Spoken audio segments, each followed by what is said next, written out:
Okay, class, we're going to finish up the last section of chapter 9. I know it's been a big section.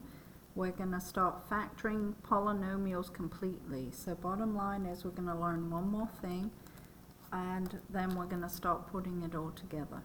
So the last thing that we're going to learn now is to factor out a common binomial. So binomial has two terms, and this is called grouping. A lot of times you'll see it.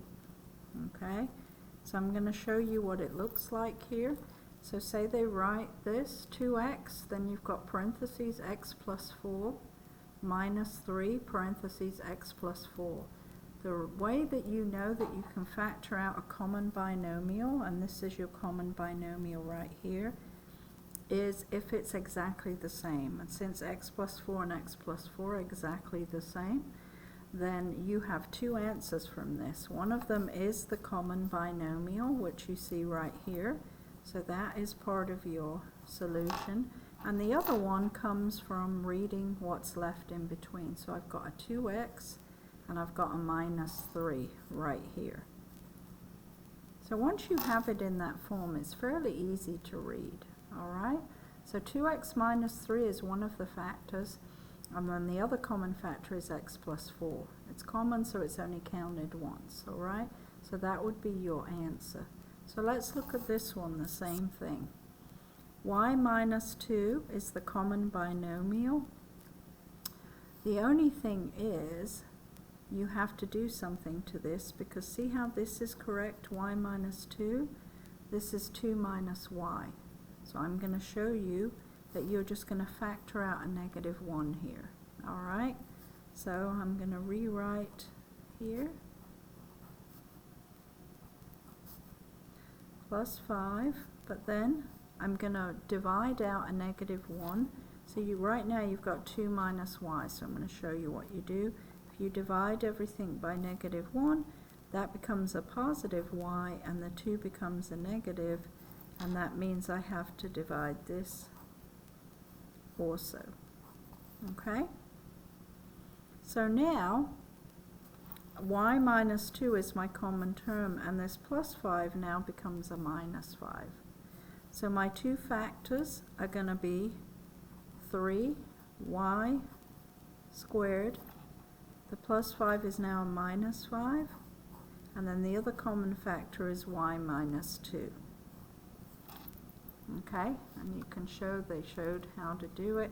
You have to factor out that negative 1. So the way that you can tell is if you see the same thing, but it's opposite signs. So I see y minus 2 and I see 2 minus y.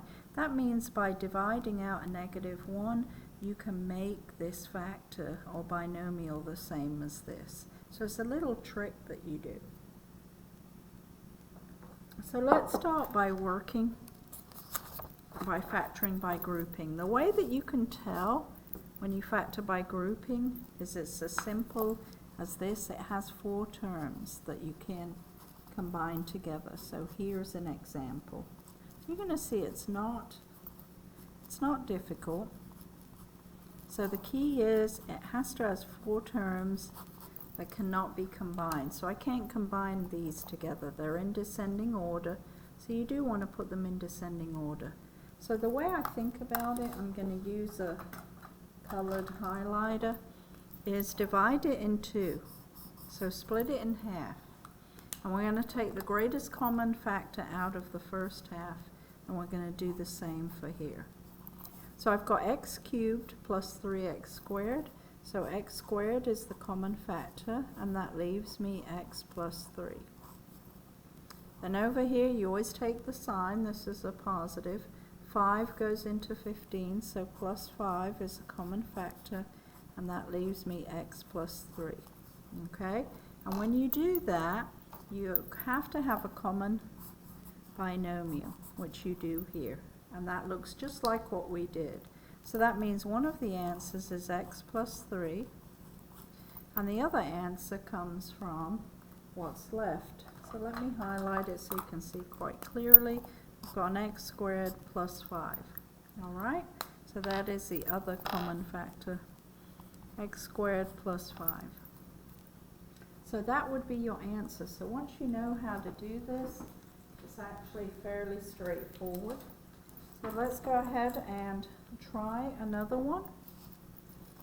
So y squared plus y times x plus x. Okay, so I look and see if I can put anything together. Because if you can, then it becomes a trinomial and you're going to factor it differently. But if it has four different terms, then you can cut it in half. So I'm using my pink highlighter. I do it before the sign here. So I look for the common factor, and this only works if these are exactly the same. If you factor it and they're not exactly the same, and hopefully they have an example of that, then it would be not factorable, all right, at this point. All right, so take out a y, and that leaves me y plus 1, because if I divide y into here, I get y. If I divide y by y, I get plus 1. Then the sign is a positive. The common factor in both of these terms is an x, so plus x. That leaves me y plus 1. So this only works if these are exactly the same, the common binomial, which they are. So then one of the answer is y plus 1. It does not matter which one you write first. And the other answer is y plus x. And that's it completely factored.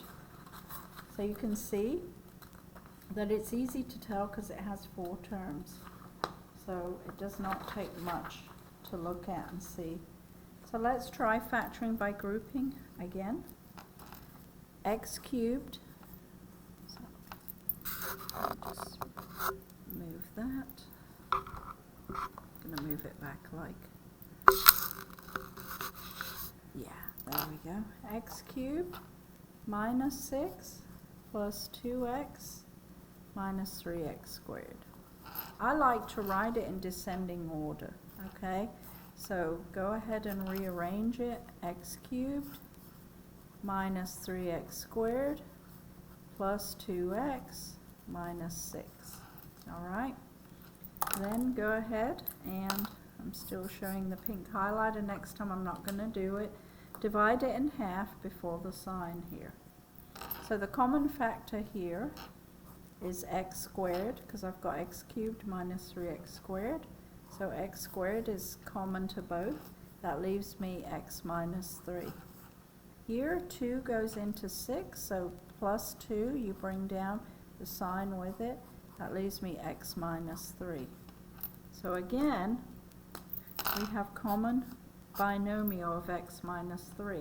So that means it factored, and one of the factors is x minus 3, and the other one comes from reading what's left, x squared plus 2.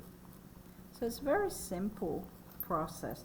Make sure it has 4 terms and that nothing can combine, and write it in descending order. So don't forget to do that when it is not in descending order. All right, let me see before I go on. Let me see if I can find another one by grouping, because we're just going to factor completely. Trying to look for one that has a minus. Okay, that's what I was looking for, one like this. So I have x squared plus 8x minus xy minus 8y. Okay, so 4 terms, none of them can combine. So you've got the x's and you've got xy and minus 8y. So that's how you would write it in descending order. So again, think we've cut it in half. Common factor here is x. That leaves me x plus 8. Now here's a minus, so that's why I picked this. So you have to take the sign with it, and the common factor is y. So you take a negative y. But then remember, when you divide out a negative, or if you multiply by a negative 1, all the signs have to change. So just always remember that.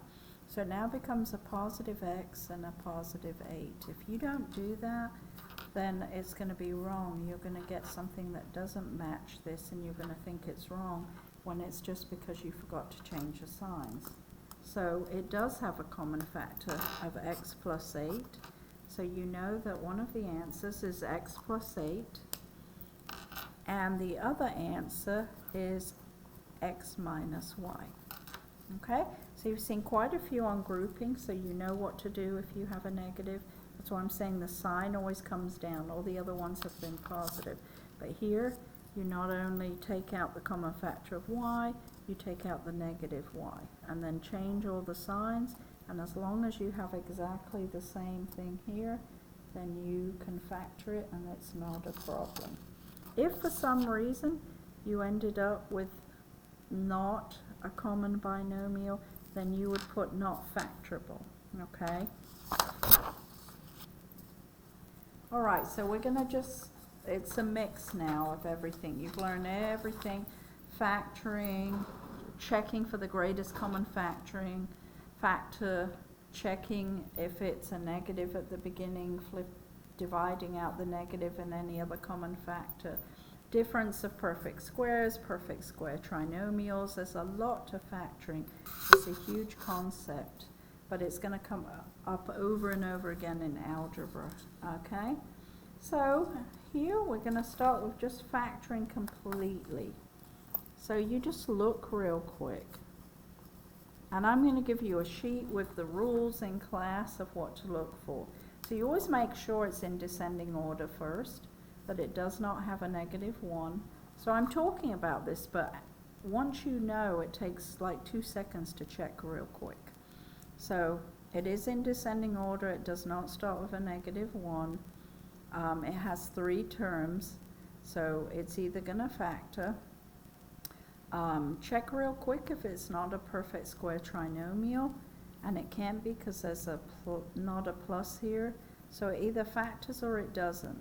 So let's go ahead and see. If for some reason it doesn't factor, and hopefully they have an example of that, then we would write not factorable. So n times n, this tells me opposite signs.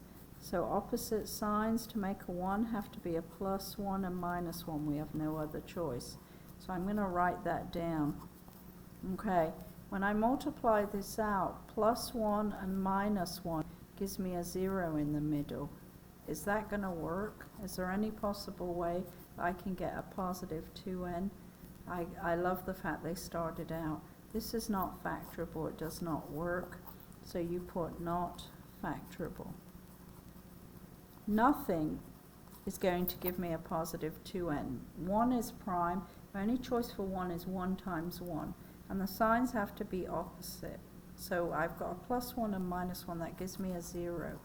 It does not give me 2. So there is no way that that's going to factor. So just look at that. Make sure you understand it. Every once in a while in homework or on a test, you're going to have one that's not factorable. Now, it doesn't happen a lot. If you're getting not factorable all the time, then something's not right.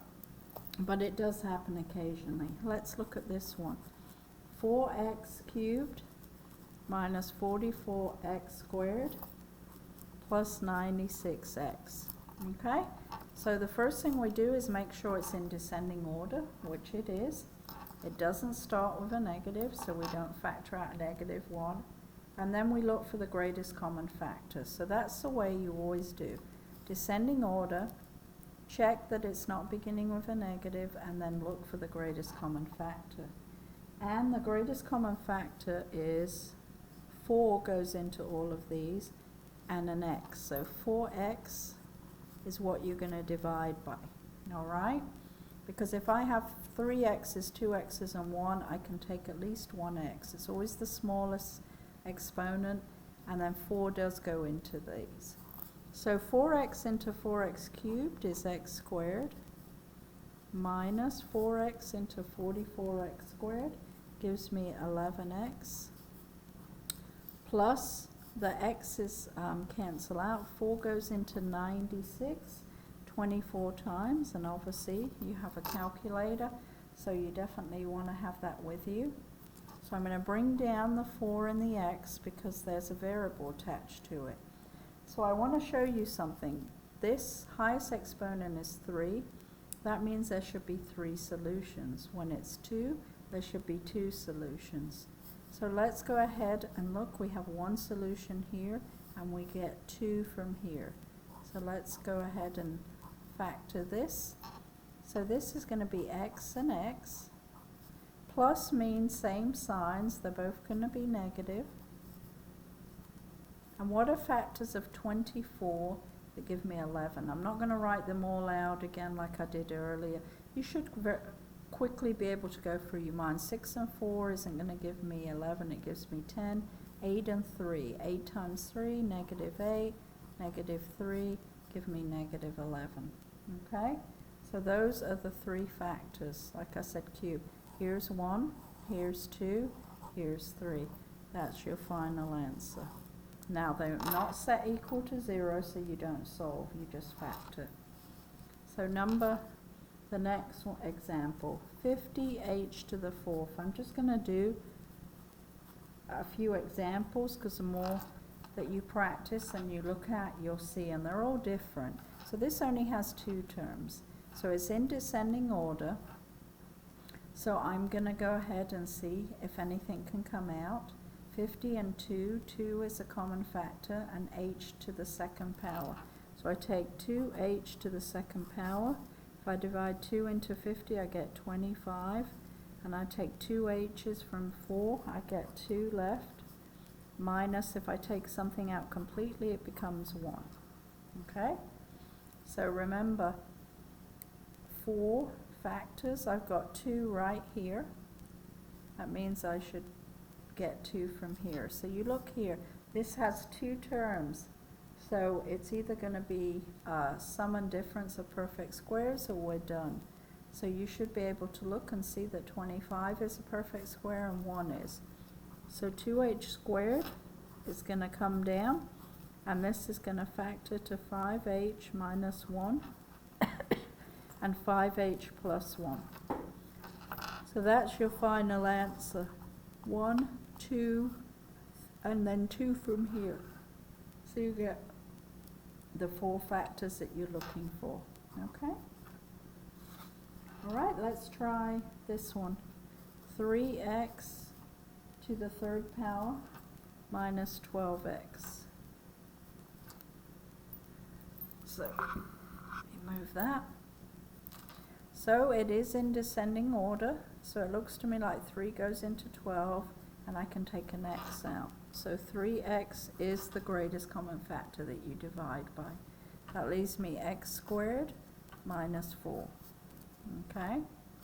So 3x is part of the solution, and then you should recognize that x squared minus 4 is a difference of perfect squares, x minus 2, x plus 2, and that is it.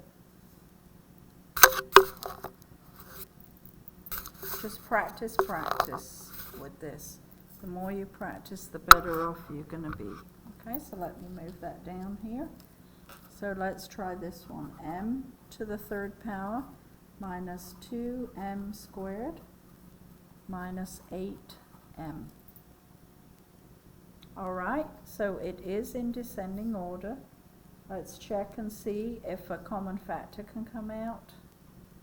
And we can see that an m can come out. Alright, so I'm going to take the m out. That leaves me m to the 2nd power minus 2m minus 8. Okay? Bring down the m because it's part, and then this is a trinomial, so it should factor m, and if it doesn't, then we go back and stop right here. All they're factors of 8 that can give me a 2. Alright, and they have to be opposite signs. So it has to be 4 times 2. And I'll put the 4 and the 2 here.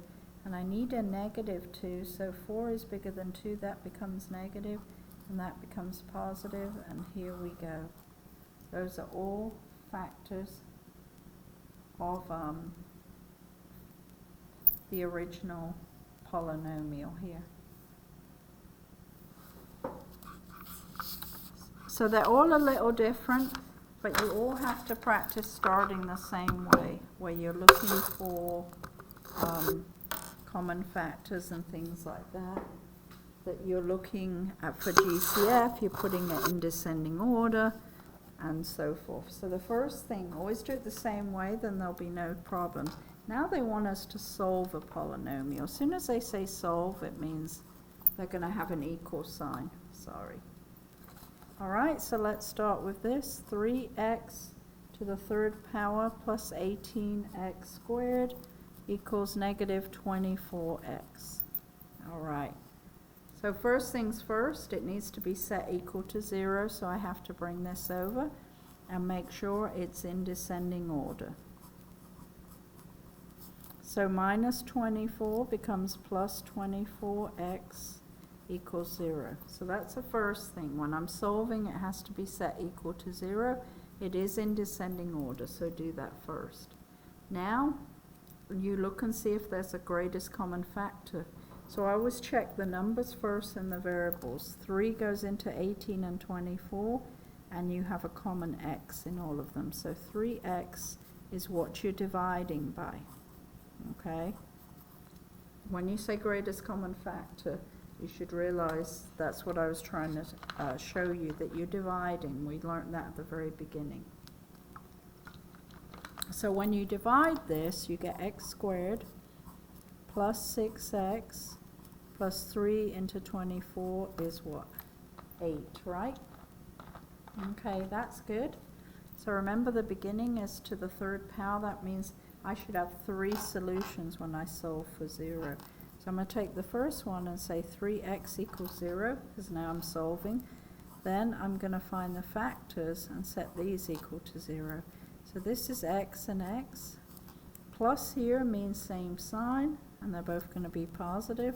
What are factors of 8 that can give me 6 when I add them together? Well, 4 and 2. 4 and 2 give me that 6, and 4 times 2 multiply to give me 8. So now I'm going to find the 3 solutions. So I'm going to divide this one, and one of the solutions is 0. Okay? The other 2 come from here. X plus 2 equals 0. X plus 4 equals 0. Subtract 2, and there's one of the solutions. Subtract 4, and there you go. You've got 1, 2, 3 solutions, just like what I told you up here. All right, and you can always check your answers back in the original. Go back and plug it in. So let's do a couple more of these just for practice. So here's a good one. X to the third power minus 25x equals 0. Okay, so we need to go ahead and take out the common factor of x. That leaves me x squared minus 25 equals 0. So this is to the third power, so I should have 3 answers. Okay, so this is set equal to 0, so one of the answers is 0. So 0 can come up quite a bit. Now you should recognize this has got 2, it's a binomial, it's got a minus in between, these are perfect squares. This is a difference of perfect squares. So one is x minus 5, one is x plus 5.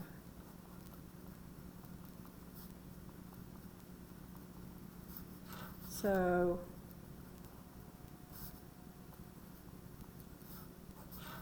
x equals 5, x equals negative 5. So x equals 0, x equals 5, and negative 5. So those are your solutions. Okay, let's do one more of this type where you're solving. So here we go. C to the third power minus 7 times c squared plus 12c equals 0. And it will have solve, and you'll see the equals 0. So it looks different than when you're just giving the factors. So when you just give the factors, you just keep the factors, you don't set them equal to 0, and you just write the factors down. When they want you to solve, they want the actual numbers. What are they? 5 and negative 5. They want the solutions, not just the factors. So you always check it's the same way, even though everyone's different. make sure it's in descending order. Check for a common factor, which is C. Take the common factor out, which means you're dividing out a C, and that's what you're left. You know you should have 3 solutions. One of them is C equals 0, so that's one of your solutions. And the other one should be the factors of this trinomial.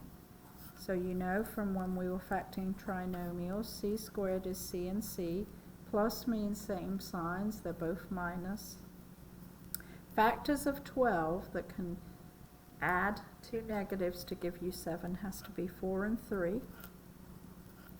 And so I find the actual solution. So you understand these are factors, but when they want you to solve, they don't want the factor, they want the actual answer. So you go ahead and you actually solve it and give the solutions. So C equals 3, that's one of the solutions. And C equals positive 4, that's the other one, and we found 0. So you can see that you have 3 solutions just like it said. Okay? So like you're going to have in homework, you're going to solve them, and the more you solve them, the different types, you're going to get used to it. And there are things to look at. Is it a trinomial? Is it 2 terms? Could it be a difference of perfect squares? And the more you do it, you're going to start to see, does it have 4 terms? And you're going to factor by grouping. So there is a way to look and assess and kind of rule out what it can or can't be. Alright, so the last thing I'm going to do is hold up a word problem. And this is the type of word problem that you'll most probably have on a test or quiz. They like to do word problems from these. So I'm just going to go ahead and work through the one. They've already done it, explain what they're doing. So I guess, what do they call it? A terrarium, in the shape where they keep the fish or whatever that is in there, in the shape of a rectangular prism, has a volume of 4,608 cubic inches. Its length is more than 10 inches, okay? So here, and the dimensions of the terrarium are shown. Find the length, width, and height of the terrarium. So they show it here, 36 minus W, I just want to make that stand out, inches. And then this one you can see a little bit better. So the width is width plus 4 inches, and we know that the volume is 4,608. So whenever you're looking for volume, it's 3 dimension.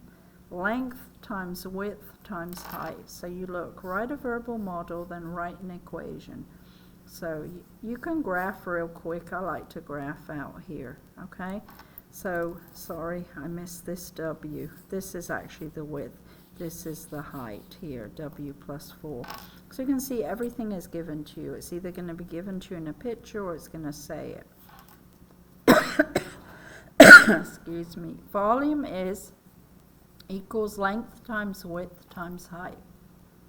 So we know that the volume is 4,608. The length is 36 minus W. The width is just here, the width right here. And then the height is the W plus 4. So all you're doing is plugging in everything into the assigned value, the volume, the length, the width, the height. And it's all going to be about multiplying everything out and then factoring it.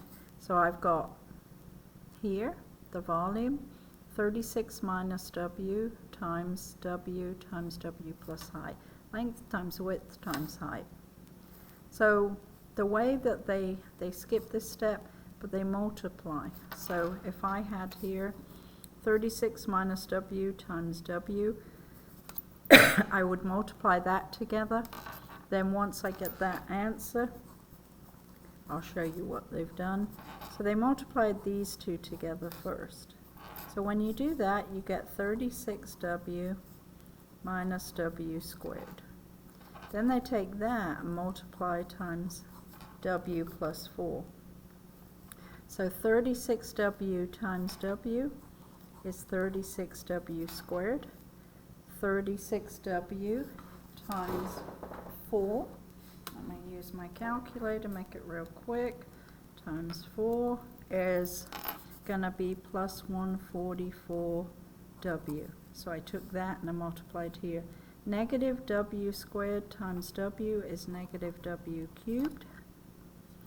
And negative w squared times 4 is negative 4w squared. So they didn't show that process, but that's how they ended up with this.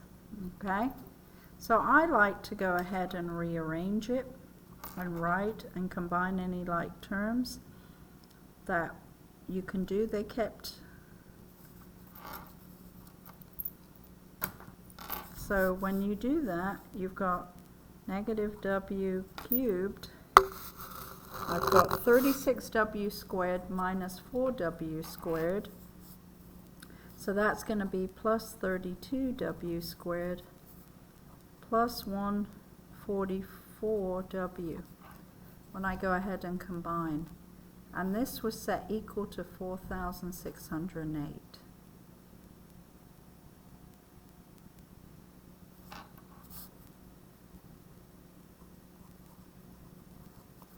Okay, so they went ahead and brought everything over, so negative w cubed plus 32w squared plus 144w, then bring this over, minus 4,608 equals 0. Okay, so everything's in descending order, the cube, the squared, the w, and the number. Then from here, they just factored out by grouping, so there were 4 terms. So when they factored out by grouping,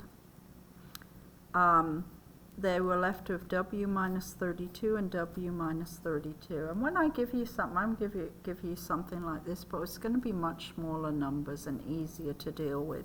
So don't be turned off with the big numbers. That's what makes it seem a little bit difficult.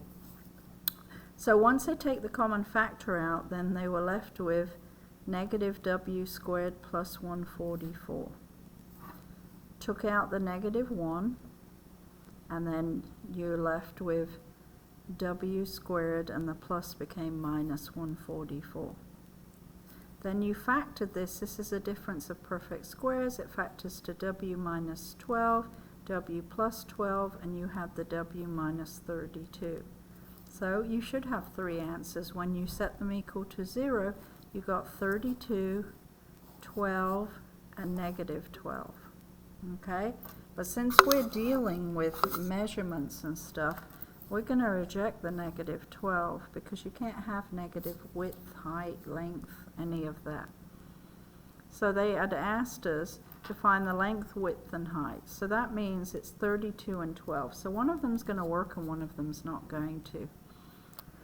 So it says here, you know that the length is more than 10 inches, so test the solutions 12 and 32 in the expression for the length. So you go back, and we had 36 minus w was 1, the other one was w, and the other one was w plus 4. You got to go back and test into that. So if I say 36 minus 12, I get 24, that works. And then 36 minus 32 here equals 4. So the fact that it's greater than 10 means that that's not going to work either. So then find the height. W plus 4 equals 12 plus 4 equals 16. The width is 12 inches. The length is, sorry you can't see this, the length is 24 and the height is 16 inches. Okay? So when you plug your numbers in, only certain ones are going to work. So the correct value is 12. The other one, 32, doesn't work because when you plug in 32 you get 4, and it tells you that the length is greater than 10. That's why you reject 32.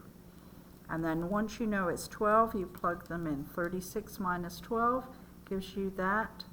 Then 12 is just the width. and 12 plus 4, that's 16. So you've got your height, you've got your length, and you've got your width. Okay, 36 minus 12 is 24, and that's what it wants you to do. And these are common problems. You'll see them again in Algebra 2 and in college algebra. So I know this was a long lesson. I think the longest lesson I've recorded. I did it really slowly because I wanted you to see. Okay, there is a lot to it, and we're at the end now finally of chapter 9 and all this factoring. Okay guys.